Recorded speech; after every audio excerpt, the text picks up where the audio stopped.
Hello humans, I am Dale Kingsmill and welcome to a TED video. Now for those of you who aren't aware, TED in my case stands for Too Easily Distracted, and in any of these videos I will ramble about whatever it is that's been stuck on my brain for the past week. Earlier on this week I thought this video was going to end up being about spaceship designs, but since conversations have sprung up on Twitter following Mitch Hutt's Walking Dead themed cocktail drink, which I'll link to here. I'm gonna put it right there. I don't even know if that's the right angle.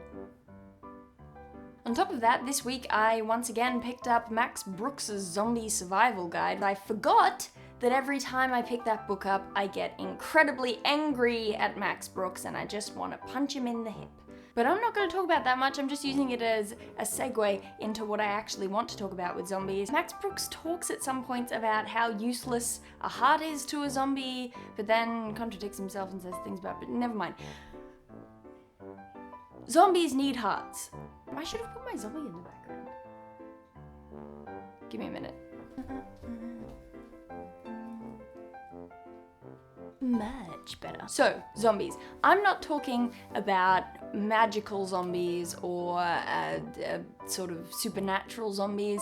I'm talking sciencey zombies here, which are a favorite zombie of the modern era. I can't help but think that if zombies were to become a real problem in the modern world, that they would die of anything that a human would die of. It would be because of a disease like an evolved form of rabies or something very similar to rabies, or that fungusy thing, you know, The Last of Us, what's that called? Cordyceps? Cordyceps. Corduroy cordyceps. The cord. And these are things that attack the central nervous system of the brain and change the behavior of the host in order to make their host spread the disease further. That's kind of the way the disease works. But they're not taking over the motor functions of the host, so it's not like the Flood from Halo. It's not like a dead person that is getting up and the disease is moving their limbs for them.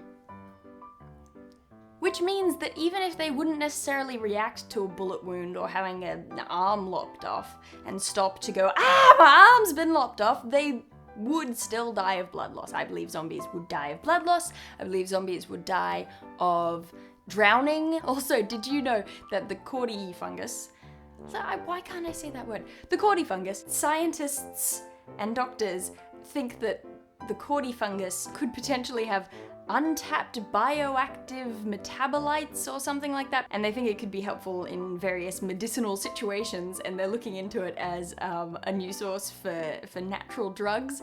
And of course, when I told my sister Shannon this, there was a lot of screaming and no, don't put it in our medicine. But to make things even more disturbing, some people clearly looked at the fungus and went, you know, that's a lovely red. That is a lovely color red. I like that shade. You know what we should do? We should take that fungus and put it into food coloring. Some people have decided to put this zombie fungus into our food. We are definitely doomed. But not all hope is lost, because steps to cures have already begun. The cordy.